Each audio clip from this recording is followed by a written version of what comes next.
نحمده ونصلي على رسوله الكريم والمهدي الموعود العظيم فقد قال الله تعالى في القرآن المجيد والفرقان الحميد وأعوذ بالله من الشيطان الرجيم بسم الله الرحمن الرحيم فبأي آلاء ربكما تكذبان صدق الله العظيم اما بعد، جیسا کہ یہ بات سے الحمدللہ ہم تمام واقف ہیں کہ آج خلیفۃ اللہ مبین کلام اللہ حضور میرا سید محمد مہدی موعود علیہ الصلاۃ والسلام کا بحر عام ہے اور اقطاع عالم میں بسنے والے تمام مصدقان امام مہدی موعود علیہ السلام اس بات کا اشتیاق رکھتے ہیں کہ وہ آج کی بحر عام میں شریک ہو کر مہدی موعود علیہ السلام کا فیض حاصل کریں۔ یہ بات ہمیشہ اپنے ذہن میں رکھیں کہ دنیا یوں گزر جائے گی، لیکن آخرت جو دائمی ہے اور ہمیشہ رہنے والی ہے اس کی طرف ہماری توجہ ہونی چاہیے، اور آخرت کی کامیابی کا انحصار ایمان پر ہے، عقیدے پر ہے۔ ایمان عقیدہ مضبوط رہے گا تو آخرت کا سفر آسان سے گزر جائے گا۔ حشر میں پروردگار عالم ہم پر انعام و اکرام کی بارش فرمائے گا۔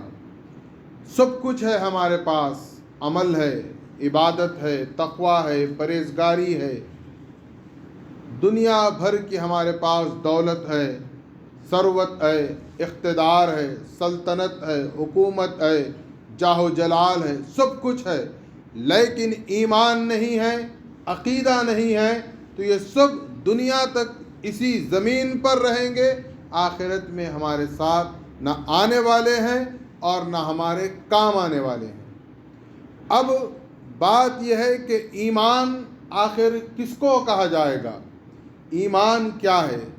تو ایمان یہ ضروری ہے ایمان کے لیے کہ ہم پورے صدقے دل سے، ایمان کی جو تعریف ہے وہ یہی ہے کہ زبان سے اقرار کرنا اور دل سے اس بات کی تصدیق کرنا، تب جا کر ہمارا ایمان ہوگا۔ اب ہمارا ایمان ہے اللہ رب العزت ایک ہے، ہم توحید کے مت والے ہیں، توحید پرست ہیں، توحید خداوندی کے قائل ہیں۔ توحید کے ساتھ ہمارا تعلق جڑ جاتا ہے ایمان باللہ کے بعد ایمان بالرسالت۔ نہ صرف اللہ پر ایمان لائیں بلکہ انبیاء و مرسلین پر ایمان لائیں، رسالت پر ایمان لائیں، جس زمانے کا جو نبی ہوگا، جو رسول ہوگا، اس پر ایمان لائیں۔ اور الحمدللہ پروردگار عالم نے تاجدار کائنات آقائے کونین احمد مجتبیٰ محمد مصطفیٰ صلی اللہ علیہ وسلم کو دنیا میں آخری نبی اور رسول بنا کر مبعوث فرمایا۔ اب صبح قیامت تک کوئی نبی یا کوئی رسول آنے والا نہیں ہے، لیکن اس رسول پر جیسے ہی ہم ایمان لے آئیں گے، لا الہ الا اللہ کے ساتھ محمد الرسول اللہ پر ایمان لے آئیں گے، وہیں پر وہ تمام چیزیں داخل ایمان ہو جائیں گی جو کہ محمد الرسول اللہ صلی اللہ علیہ وسلم نے ارشاد فرمایا ہے۔ کیا ہم میں سے کسی نے اللہ کو ایک دیکھا ہے؟ کیا روئے زمین پر کوئی یہ دعویٰ کر سکتا ہے کہ میں نے اللہ کو ایک دیکھا اسی لیے میں نے اللہ کو ایک مانا؟ کیا کوئی کہہ سکتا ہے؟ کیا کسی نے یہ دعویٰ کیا ہے؟ کیا کسی نے اس بات کا مشاہدہ کیا ہے کہ اللہ رب العزت حشر کے بعد جنت یا دوزخ کا انصاف فرمائے گا۔ کیا کسی نے دوزخ کو دیکھا ہے؟ کیا کسی نے جنت کو دیکھا ہے؟ کیا کوئی دعویٰ کر سکتا ہے کہ میں دوزخ کو دیکھ کر اس کے خوف سے ایمان لایا؟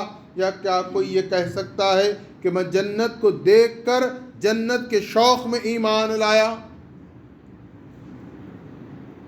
اور پھر اس کے بعد کیا کوئی کہہ سکتا ہے کہ میں ملائکہ سے واقف ہوں، میں ان کو جانتا ہوں، میں جبرائیل سے بھی واقف، میں میکائیل سے بھی واقف، میں اسرافیل سے بھی واقف، میں عزرائیل سے بھی واقف؟ کیا کوئی یہ بات کہہ سکتا ہے؟ کیا کوئی یہ کہہ سکتا ہے کہ یہ قرآن جو اللہ کی کتاب ہے، یہ اللہ کی کتاب ہے؟ کیا کسی نے یہ دیکھا کہ آسمان سے قرآن کتاب کی شکل میں زمین پر نازل ہوئی؟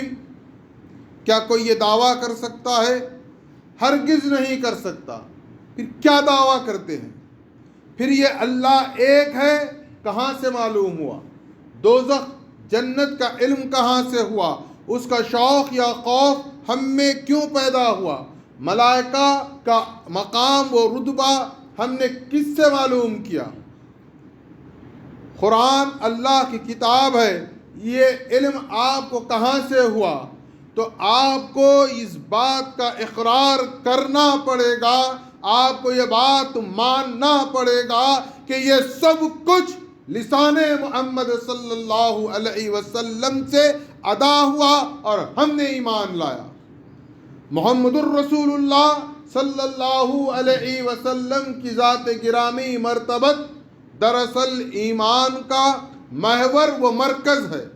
اگر رسول کا انکار کر دے، محمد الرسول اللہ کا انکار کر دے، تو نہ اللہ کی وقفیت ہوگی، نہ توحید کا علم ہوگا، نہ کچھ اور علم ہوگا۔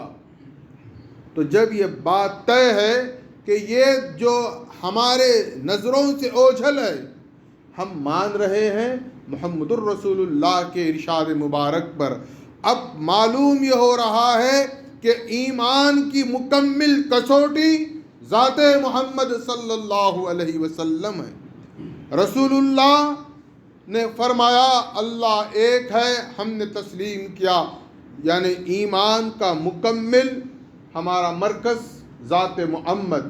اب وہ مرکز ایمان یہ فرمائے کہ میری امت ہلاک نہیں ہو سکتی، جس کے وسط میں مہدی جو میرے اہل بیت سے ہوگا، جس کی بعثت ہوگی، اور قرب قیامت عیسیٰ ابن مریم کا نزول ہوگا۔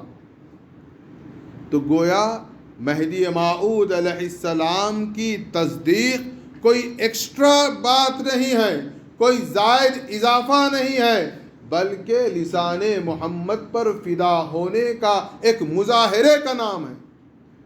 اگر کوئی معاذ اللہ امام مہدی یا عیسیٰ ابن مریم کا انکار کر رہا ہے، تو نہ عیسیٰ ابن مریم پر کوئی فرق پڑے گا، نہ امام مہدی پر فرق پڑے گا، بلکہ دراصل ان کا انکار توہین رسالت مآب صلی اللہ علیہ وسلم ہے۔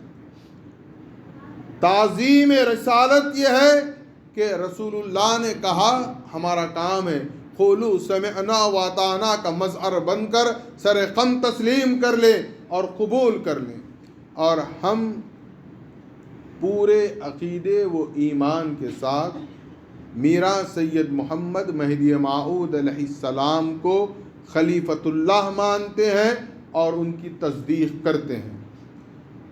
اس پر ہمیں کسی قسم کا کوئی شک اور شبہ نہیں ہونا چاہیے۔ اور مہدی موعود علیہ السلام کی بعثت کا مقصد اولین کیا ہے؟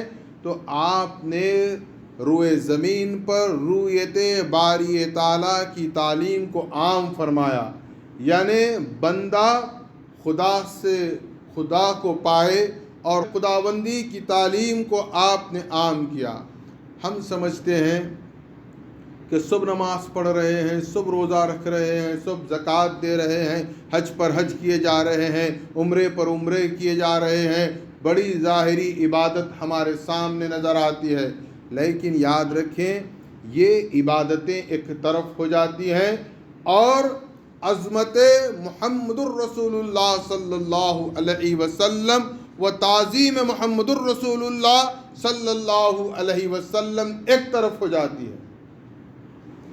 یہ تمام عبادتیں کوئی کام نہیں آئے گی کہ جب تک کہ آپ رسول اللہ کو پوری طرح تسلیم نہیں کرتے۔ مثال کے طور پر آپ خود غور کریں کہ یہ مزاج، یہ انصاف، یا یوں کہیے کہ یہ جو نظریہ ہے، اس کو بھی اللہ نے خلقت آدم کے وقت واضح فرما دیا۔ حضرت آدم کی تخلیق کر فرما دی، اور ادھر اللہ نے فرشتوں سے کہا کہ آدم کو سجدہ کرو۔ اب آپ دیکھیے عبادت اور تعظیم کا فرق، عبادت کیا ہوئی، تعظیم کیا ہوئی۔ عبادت ایسی عبادت، ابلیس کو حکم دیا گیا کہ سجدہ کرو اللہ کو، تو وہ اللہ کو سجدے پر سجدہ، سجدے پر سجدہ، سجدے پر سجدہ کرنے لگا۔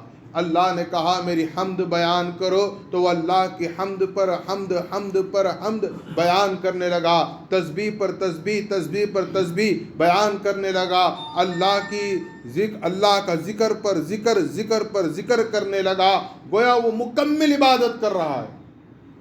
کیا کتنے عرصہ عبادت کیا؟ تو بعض مفسرین کہتے ہیں کہ 6 کروڑ سال اس نے عبادت کی۔ لمحہ دو لمحے کی بات نہیں ہے، 2-4 دن کی بات نہیں ہے، بلکہ 6 کروڑ سال اس نے کس کی عبادت کی؟ اللہ کی عبادت کی۔ ایک لمحہ، ایک لمحے میں اللہ نے کہا آدم کی تعظیم پر، آدم کی تعظیم کے لیے آدم کو سجدہ کرو، تو اس نے انکار کر دیا۔ تو اللہ نے کیا کیا؟ اس کو اپنی بارگاہ سے نکال دیا۔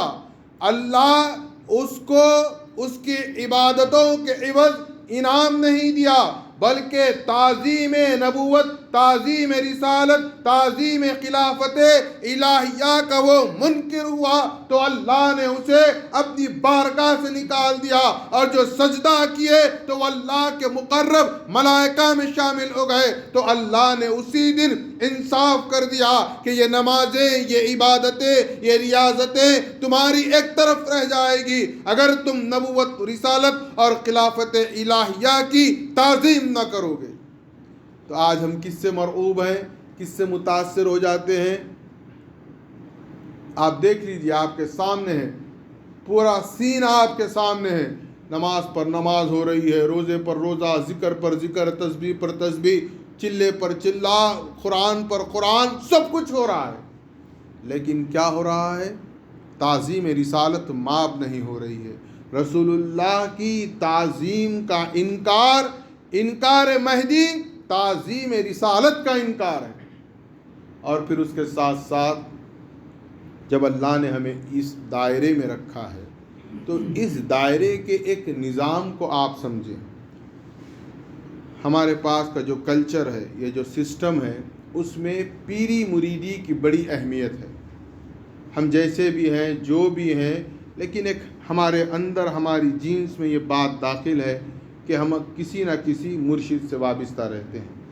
میرا یہ بتانے کا قطعی یہ مقصد نہیں ہے کہ آپ میرے ساتھ وہ سلوک کریں، میں ایک عام جرنل آپ کی نالج کے لیے یہ بات رکھ رہا ہوں۔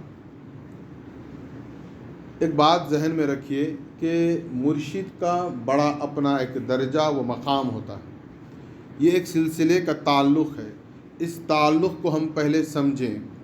اب آپ دیکھیں، لوگوں کے پاس آج کے اس موجودہ دور میں مرشد کی نہ اہمیت ہے، نہ ان کے کوئی مقام و مرتبہ ہے، بس ایک عام سا وہ بھی مرشد، ہم بھی کاسب۔ بہرحال ساری زندگی ہمارا ماحول یوں ہو گیا ہے کہ بس صرف اور صرف مرشدین کی غیبت کرنا، ان کی برائی کرنا۔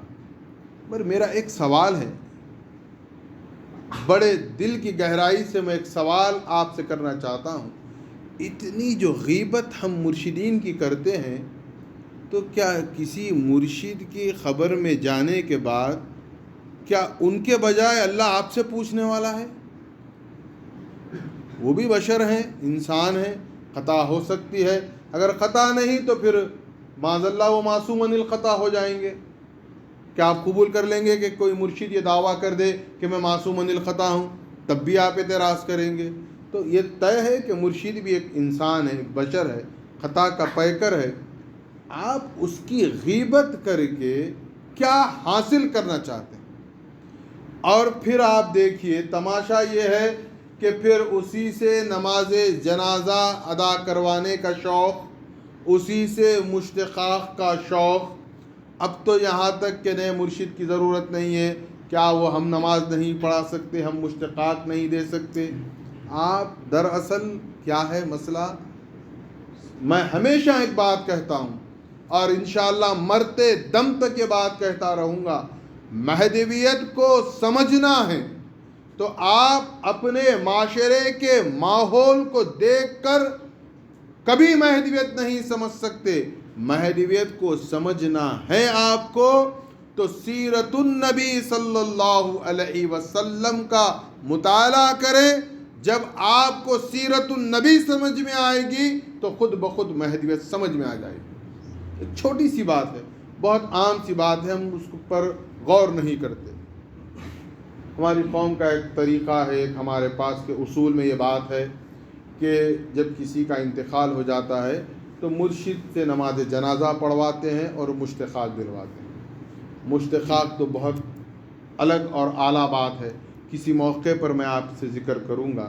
میں نماز جنازہ کے تعلق سے آپ سے عرض کرنا چاہتا ہوں کہ آخر کیوں مرشد سے نماز جنازہ پڑھواتے ہیں. میں وہ معرفت کی، ولایت کے ان اسرار و رموز پر بھی گفتگو نہیں کرنا چاہتا کہ آخر کیوں اتنی اہمیت ہے. میں بس ظاہری، آپ ظاہر پر نظر رکھنا چاہتے ہیں تو میں ظاہری بات آپ کو سمجھاتا ہوں. حضور صلی اللہ علیہ وسلم مدینہ منورہ میں تھے. دور دراز کسی ایک مقام دیہات میں ایک لونڈی جو خادمہ تھی، سیاہ رنگ کی، اس نے، اللہ نے اس کے لیے ہدایت کا دروازہ کھولا. اللہ نے اپنے فضل سے اس کو ایمان عطا کیا اور وہ لونڈی مسلمان ہو گئی. اس نے کبھی رسول اللہ کو نہیں دیکھا، وہ رسول اللہ سے واقف نہیں ہے، بس لوگوں کی سنی، اللہ نے توفیق دی اور ایمان لے آئی. لونڈی ہے، خادمہ ہے، اپنے مالک کی خدمت میں ہے، اس کے گھر کی خدمت میں ہے اور اپنے ایمان کو چھپائے ہوئے بھی ہے اور اپنی عبادتوں کو ادا بھی کر رہی ہے اور پوری تڑپ ہے کہ رسول اللہ کی خدمت میں پہنچ جائے، رسول اللہ کا دیدار ہو جائے، رسول اللہ کی صحبت مل جائے اور اس کا خاتمہ ایمان پر ہو جائے. اس کی ایک اندرونی عجیب کیفیت ہے. مالک اس پر ظلم کرتا ہے. اتفاق سے ایک مرتبہ کیا ہوا کہ اس کی جو مالکین تھی، اس کے مالک کی بیوی، اس کا ایک قیمتی ہار اس کے ہاتھ لگا اور وہ ہار کو لے کر صاف صفائی میں مشغول تھی گھر کی، تو وہ ہار اس نے گھر کے باہر کھوٹی تھی اس پر لگا دیا. وہ ہار لگا دی تو یوں سمجھ لیں کہ وہ ہار زمرد کے نایاب موتیوں کا ہار تھا جو سرخ ہوتا ہے نظر آنے میں. لگا دی، اپنے کام میں مشغول ہو گئی. ادھر خدا کو کیا منظور تھا پتہ نہیں، ایک چیل آئی اور اس ہار پر جھپٹا ماری. لال نظر آ رہا ہے، جانور ہے، ممکن ہے یہ خیال ہو کہ یہ گوشت کا ٹکڑا ہے. وہ جھپٹی اور ہار لے کر اڑ گئی. مالک اور مالکین نے اس سے پوچھا کہ وہ ہار کہاں ہے؟ تو اس نے کہا کہ میں کھوٹی پر ہار لگائی تھی، جا کر دیکھا تو وہ ہار نہیں ہے. اب اس پر ظلم ہونے لگا. روایت میں آتا ہے اس قدر اس کو تک اذیت پہنچائی گئی، اس قدر اس کو مارا گیا، اس قدر اس پر سختی کی گئی کہ بیان کیا جاتا ہے یہاں تک کہ اس کو مکمل برہنہ کر دیا گیا. اس کو نکٹ کر دیا گیا، اس کے جسم سے ایک لباس کا حصہ نہیں رکھا گیا کہ کہاں پوشیدہ چھپائی ہے یہ خیال کر کے، اس قدر اس کو ذلیل کیا گیا، اس پر ظلم کیا گیا۔ وہ بیچاری ہے، لونڈی ہے، خادمہ ہے، کچھ احتجاج نہیں کر سکتی، سارا ظلم سہ گئی۔ اس ظلم کے عالم میں دیکھیے آپ اللہ سے تعلق کیسا ہوتا ہے۔ وہ رسول اللہ کو نہیں دیکھی، رسول اللہ کے زمانے میں دور دراز ہے، غریب ہے، مفلس ہے، اس نے کیا کیا، سجدے میں گر گئی اسی حالت میں اور اللہ سے دعا کرنے لگی، اللہ میں نے تو تجھے دیکھا نہیں، تیرے رسول نے کہا تو ایک ہے تو میں تجھ پر ایمان لائی، میں نے تیرے رسول محمد صلی اللہ علیہ وسلم پر ایمان لایا، اے اللہ میرا ایمان اگر سچا ہے تو مجھے اس الزام سے بچا لے، مجھ پر رحم فرما پروردگار، میں ظلم سہتے سہتے تھک گئی ہوں اور میں اس حالت میں ہوں۔ اللہ سنتا ہے، پکارنا آنا چاہیے۔ ہمارے پکارنے میں بھی دم نہیں ہے، ہماری پکارنے میں بھی ریاکاری ہے۔ تڑپ کر پکاریے، وہ تو آواز دے رہا ہے کوئی جو مجھے پکارے میں سننے تیار ہوں۔ اس نے تڑپ کر پکارا، لرس کر جب یہ اس نے دعا کی، خدا کی قدرت کا انتظام، وہی چیل وہی ہار اس مالک کے صحن میں آسمان سے پھینک دی۔ جب وہ ہار آ گیا تو وہ مالک اور مالکین کو بھی کرنے کے بعد اکثر لوگوں کو شرمندگی ہوتی ہے، ان کو بھی شرمندگی ہوئی، اب کچھ بچا نہیں تھا، اس سے بات کرنے کے بھی وہ اپنے آپ کو قابل نہیں سمجھ رہے تھے۔ تو اس نے کہا، وہ اس مالک نے پھر بھی کہا، اتنا سب کچھ ہو گیا، بول اب تجھے کیا چاہیے؟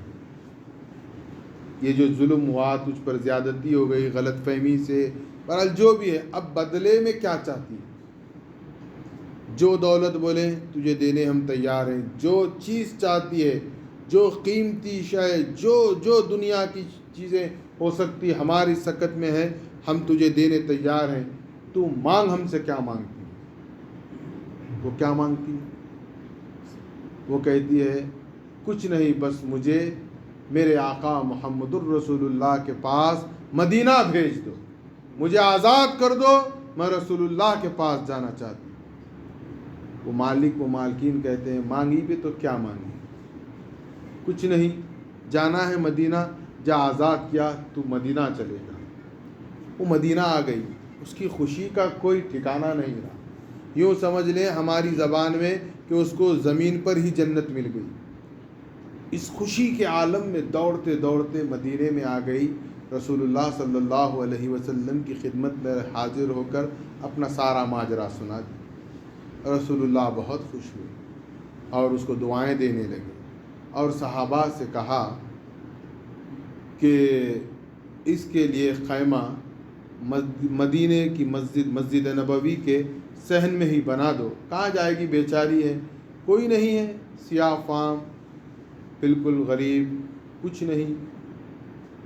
صحابہ اس کا خیمہ بنا دیتے ہیں، وہ مسجد نبوی کے صحن میں رہتی ہے۔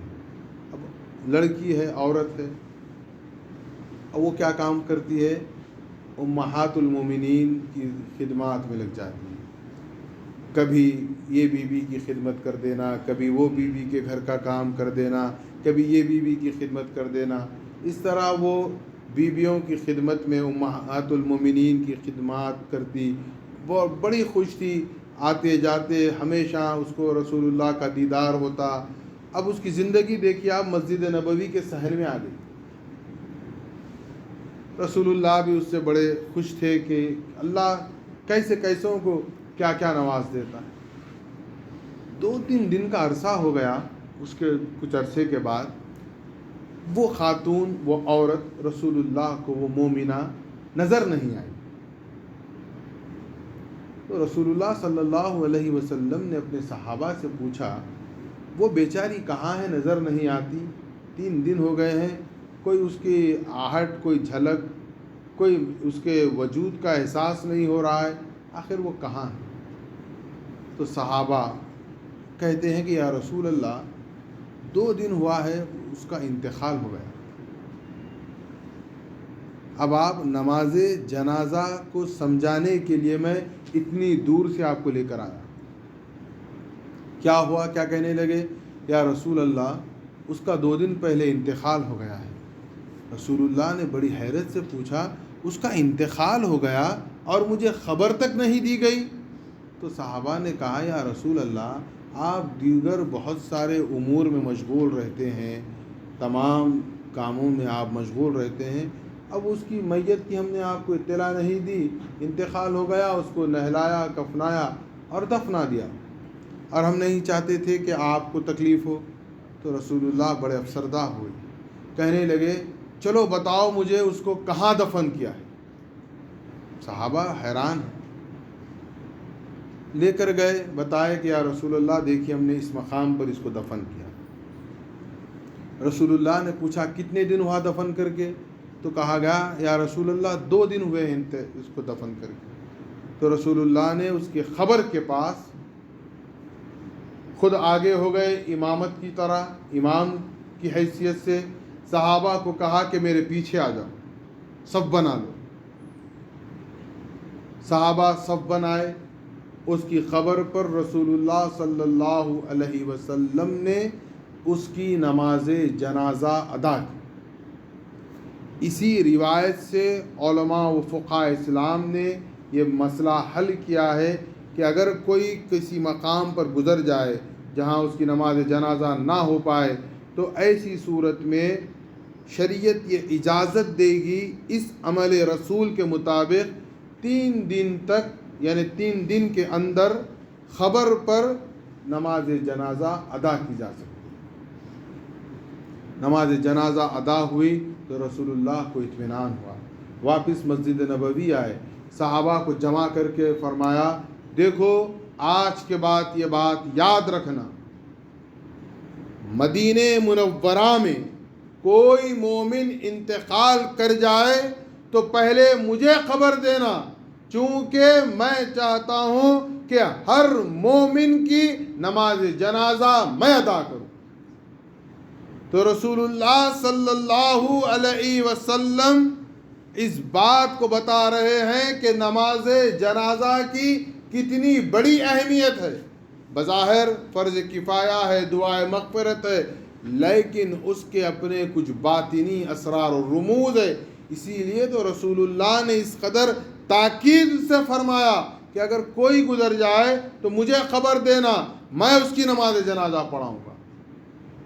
تو یہ نماز جنازہ جو رسول اللہ نے ادا کی، تو یہ اسی کا نظریہ کہیے یا اسی کی پیروی کہیے ہمارے پاس صاحب دائرہ نماز جنازہ ادا کراتے ہیں. تو یہ ایک روحانی تسلسل ہوتا ہے، ایک روحانی تعلق ہوتا ہے جس کے تحت وہ نماز جنازہ اپنے مرید کی ادا کراتے ہیں. تو اس کی بڑی اہمیت ہے، ہم اس کو سمجھیں. اسی طرح ہر ہماری چھوٹی چھوٹی چیزوں میں بہت ساری چیزیں، بہت سی خوبیاں ہیں. بہرحال ان تمام کے لیے کیا ہے؟ ہمارا تعلق اللہ سے مضبوط ہے. آپ دیکھیں، میں سمجھتا ہوں 22 مارچ سے لاک ڈاؤن ہے.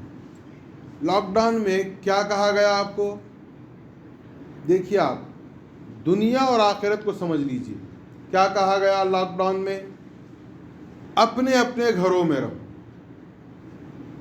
یہی حکم ہے نا حکومت کا. ساری دنیا کے حکمرانوں کا کیا حکم ہے؟ اپنے گھروں میں رہو. دل پر ہاتھ رکھ کر کہیے 10 دن کے بعد آپ گھر سے بیزار ہو گئے،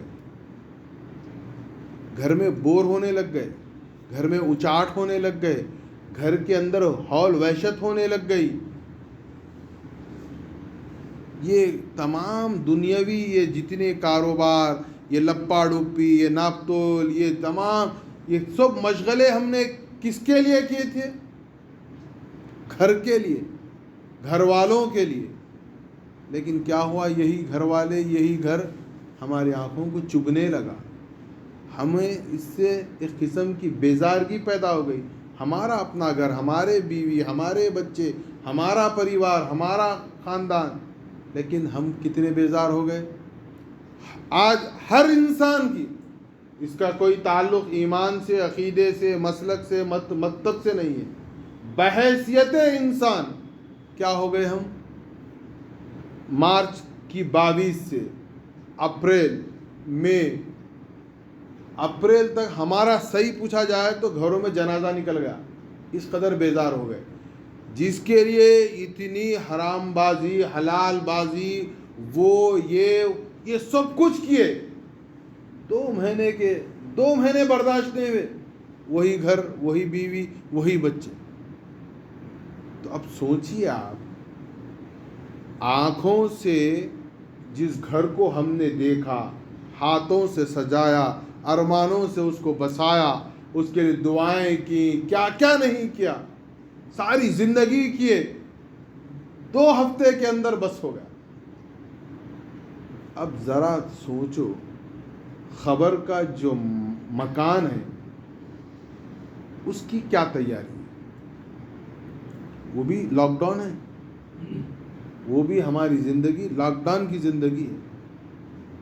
2 ہفتے رہنا نہیں ہے کہ آپ کو جو ہے وہاں سے نکال کے سیر کرایا جائے گا۔ کیا کوئی نکال کے مردے کو کبھی کوئی سیر کرایا؟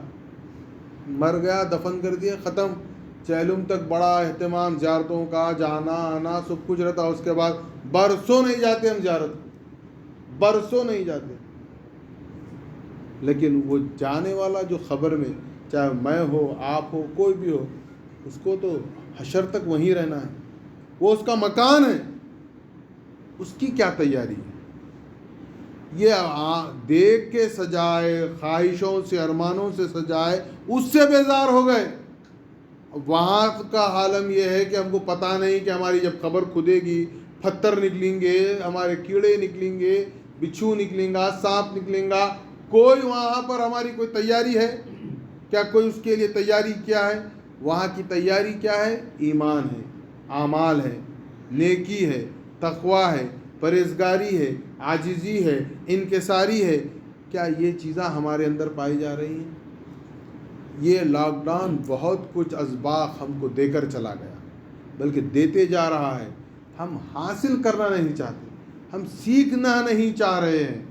اللہ سے لو لگائیں، یہ خبر جو آخرت میں کب تک رہنا ہے آپ کو معلوم ہے؟ اس میں قیامت کے دن تک رہنا۔ قیامت کب آئے گی؟ واللہ عالم، کوئی نہیں جانتا۔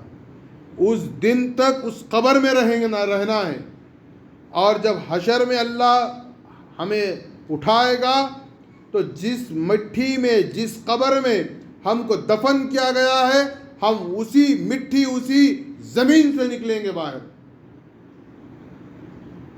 آپ کہیں گے گوشت گل گیا، ہڈیاں گل گئی، بورا بورا سب ختم ہو جائے گا یقیناً، لیکن اللہ اٹھائے گا۔ کیسے اٹھائے گا؟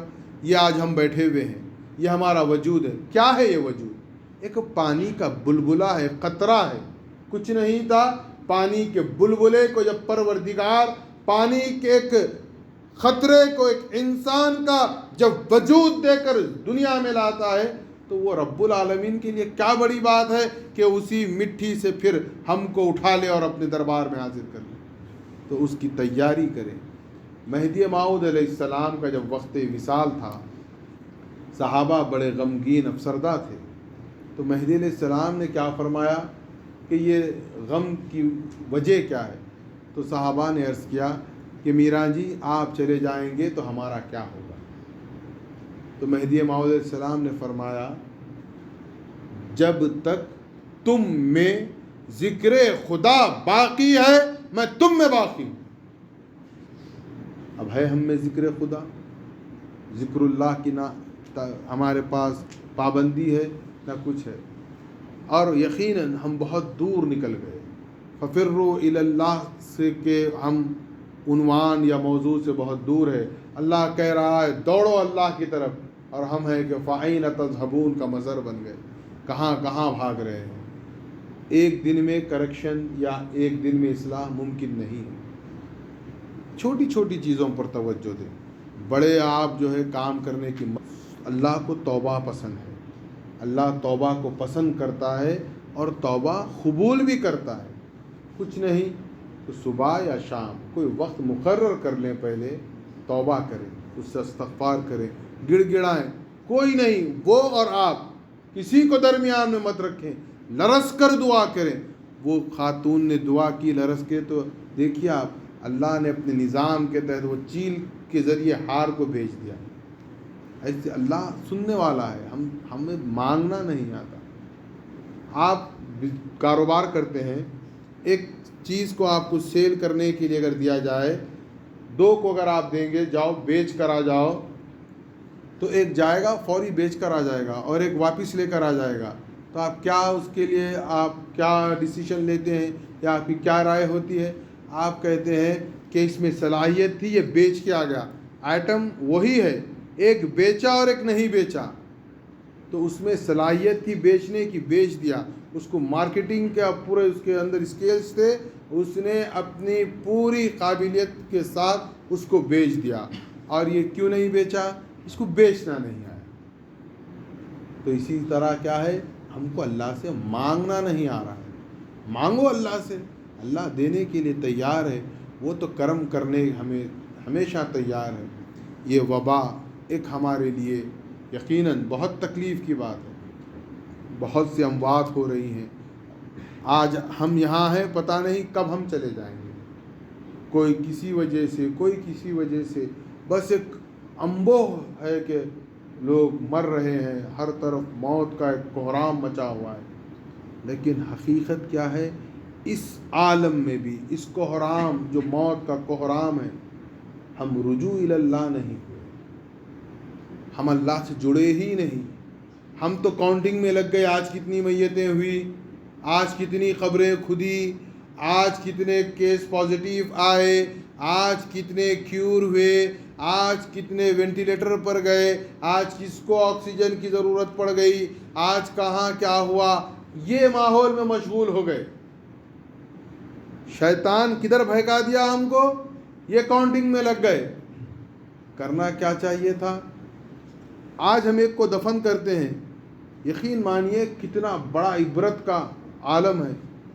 ایک شخص, ہم کو ایک میت میں اس سے ملاقات ہوتی ہے, 2 دن کے بعد میں سننے میں آتا ہے کہ ان کا انتقال ہو گیا.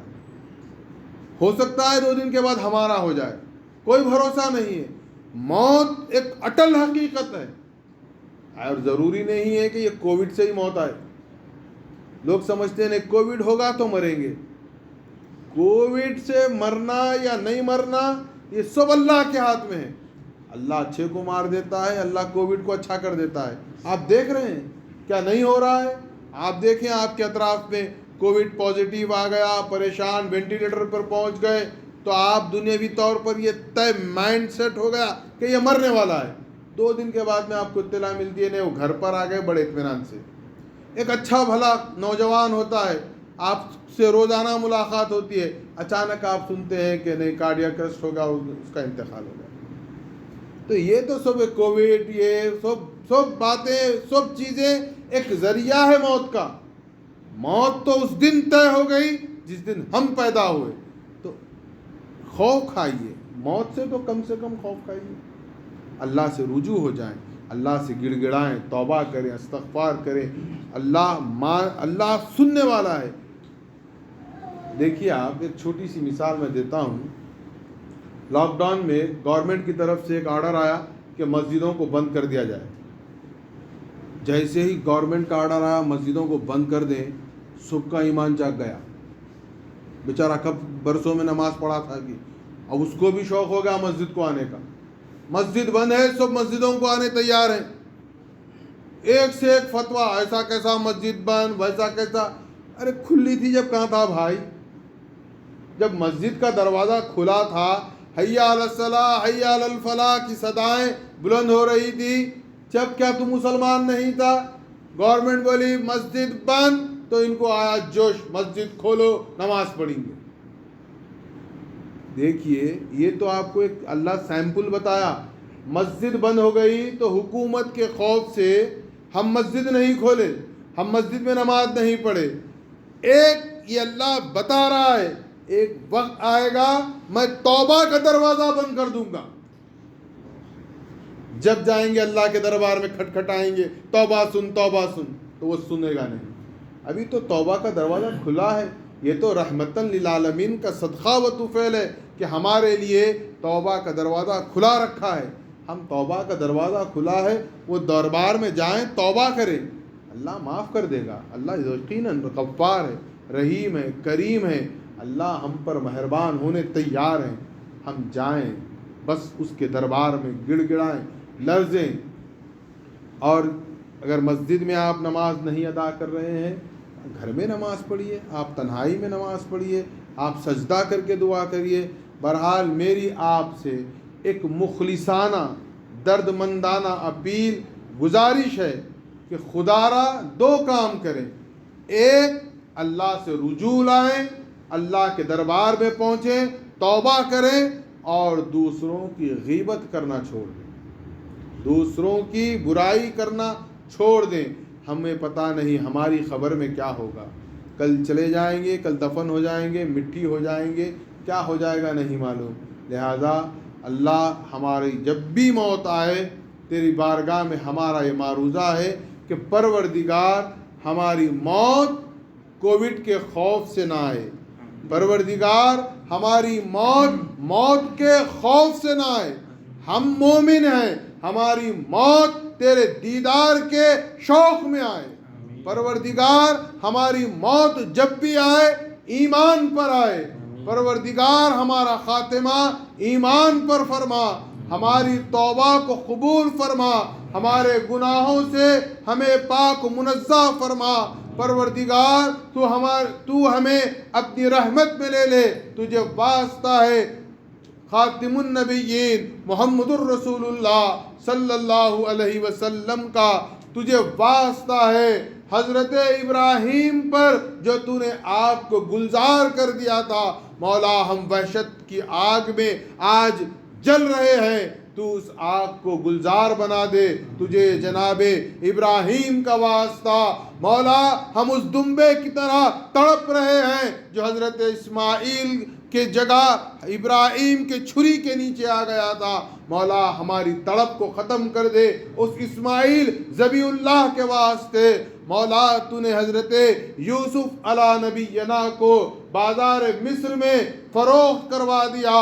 ان کی پاک دامنی پر لوگوں نے شکوک و شبہات و الزام لگایا. مولا حضرت یوسف کی پاکی و طہارت کا واسطہ ہم کو معاف فرما. اے پروردگار تو نے حضرت موسیٰ کے لیے پانی میں راستہ بنا دیا، موسیٰ کو پار کرا دیا، فرعون کو غرق کر دیا. مولا ہم تجھے اس موسیٰ کا واسطہ دیتے ہیں، ہماری بھی نیا پار کرا دے. مولا تو نے حضرت یونس کو مچھلی کے پیٹ میں زندہ رکھا، دوبارہ حیات بخشی. مولا اس یونس کا واسطہ، انہوں نے تجھے اس عالم میں پکارا تھا، ان کی اس پکار کا واسطہ ہماری توبہ کو قبول فرما لے. مولا حضرت عیسیٰ علی نبینا کو دشمنوں نے صلیب پر چڑھایا تو نے حفاظت کر کے انہیں آسمان کی بلندیوں پر بلا لیا. مولا اس عیسیٰ کی عظمت کا واسطہ اے پروردگار تجھے تیرے حبیب تاجدار کائنات، وجہ تخلیق کائنات، جن کے وسیلے سے تو نے انبیاء و مرسلین و صالحین کی توباؤں کو قبول فرمایا ہے، ہم اس نبی کے گنہگار امتی ہیں. اے پروردگار تجھے ہم اس رسول کا واسطہ دیتے ہیں، تو ہماری بخشش فرما دے، ہماری مغفرت فرما. اے پاک پروردگار تجھے حضرت سیدہ زہرا کی اس پاکیزگی، اس طہارت کا واسطہ جن سے فرشتے بھی حیا کرتے تھے، جن کی تعظیم خود رسالت مآب صلی اللہ علیہ وسلم فرماتے تھے، اس فاطمۃ الزہرا کی پاک دامنی کا واسطہ، تجھے حضرت علی کی شجاعت کا واسطہ، تجھے حضرت عمر فاروق کی عدالت کا واسطہ، تجھے ابو بکر صدیق کے ایمان کا واسطہ، تجھے حضرت عثمان کی طہارت کا واسطہ، تجھے حضرت خالد ابن ولید کے سیف اللہ ہونے کا واسطہ تجھے حضرت عبد الرحمن ابن عوف عشر مبشرہ میں جو صحابی ہیں ان کا واسطہ، مولا تجھے بلال کی اس سنی آواز کا واسطہ جو مؤذن رسول ہونے کے اعزاز پر اپنی زندگی کا خاتمہ کیے،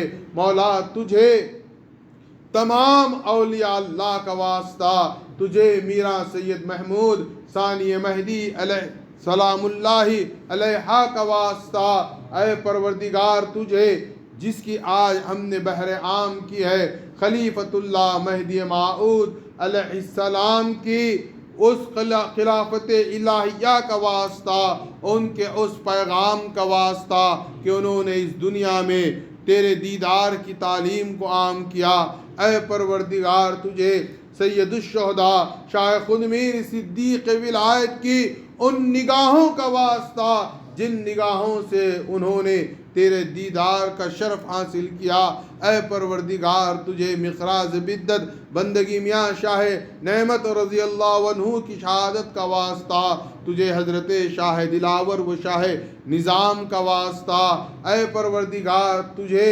جمیع صالحین شہداء اولیاء کا اور انبیاء علیہم السلام کا واسطہ، اے پروردگار تجھے تیری رحمانیت کا واسطہ، تجھے تیری رحیمیت کا واسطہ، اے پروردگار تجھے تیری کریمیت کا واسطہ، مولا رحم فرما، کرم فرما، ہماری توبہ کو قبول فرما، یقیناً تیری بے شمار نعمتیں ہیں جن کا ہم احاطہ نہیں کر سکتے، تو خود فرماتا ہے فَبِأَيِّ آلَاءِ رَبِّكُمَا تُكَذِّبَانِ کہ ہم تیری کن کن نعمتوں کو جھٹلائیں، یقیناً مولا ہم تیری نعمتوں کو جھٹلا نہیں سکتے، بس ہم پر رحم فرما، کرم فرما، وآخر الدعوانا ان الحمد للہ رب العالمین۔